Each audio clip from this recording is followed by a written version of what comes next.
Vote পরবর্তী হিংসায় BJP এবং তৃণমূল কর্মীদের মধ্যে মারামারির ঘটনায় দুই পক্ষের জখম হলো বেশ কয়েকজন। ঘটনাটি ঘটেছে ইটাহার থানা 12 নম্বর ছগড়া অঞ্চলে। এলাকার কোচপাড়া গ্রামের বাসিন্দা সুদাম মহলদার সহ পরিবারের 3 মহিলাকে মারধর করে এলাকার তৃণমূল কর্মী সাকরাতু মহলদার। আহতরা ইটাহার ব্লক স্বাস্থ্য কেন্দ্রে চিকিৎসা করাতে এসে পুতুল মহলদার, লক্ষ্মী মহলদার, মেনকা মহলদারদের অভিযোগ, ভোটের রেজাল্টের পর থেকে শুরু হয় গালিগালাজ দেওয়া এবং দুষ্কৃতীরা তাদের উপর আক্রমণ করে। কোচপাড়া গ্রামে তারা বিজেপির সমর্থক। বিজেপি এখানে লিড পাওয়ায় তাদের উপর মারধর করেছে তৃণমূল নেতা সাকরাতু মহলদার এবং তার লোকজন বলে অভিযোগ করেছেন তারা। যদিও ইটাহার ব্লক যুব তৃণমূল কংগ্রেস সভাপতি মোজাফর হোসেন বলেছেন, এটা কোনো রাজনৈতিক ঘটনা নয়, পারিবারিক বিবাদ। তৃণমূলে কি হয়েছে? তৃণমূলে বিজেপি যে মারপিট হয়েছে সাকরাতু মহলদার। আপনারা কি করেন? উপপ্রধান সাকরাতু। আপনারা কি করেন? বিজেপি। আজকে কি নিয়ে গন্ডগোল হলো? রাত 10টার দিকে গন্ডগোল হয়েছে। মারলো কখন?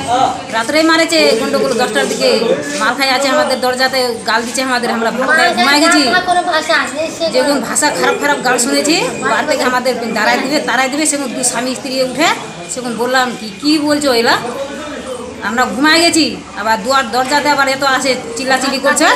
সেগুন ওই কথাটা বলা সায়াত সেগুন আমার আর স্বামীকে ধরে নিল।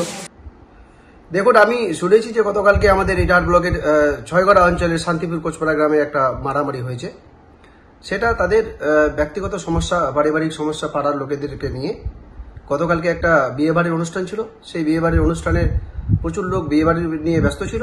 সেই সুবাদে ফাঁকে কিছু লোক, সাধারণ মানুষ, তারা বাড়িতে ছিল এবং যারা হামলা করেছে এই পাড়ারই লোক, তারা লাঠি রড নিয়ে গিয়ে ভীষণভাবে মেরেছে এক পক্ষকে। তারপরে পুলিশ ব্যবস্থা নিয়েছে।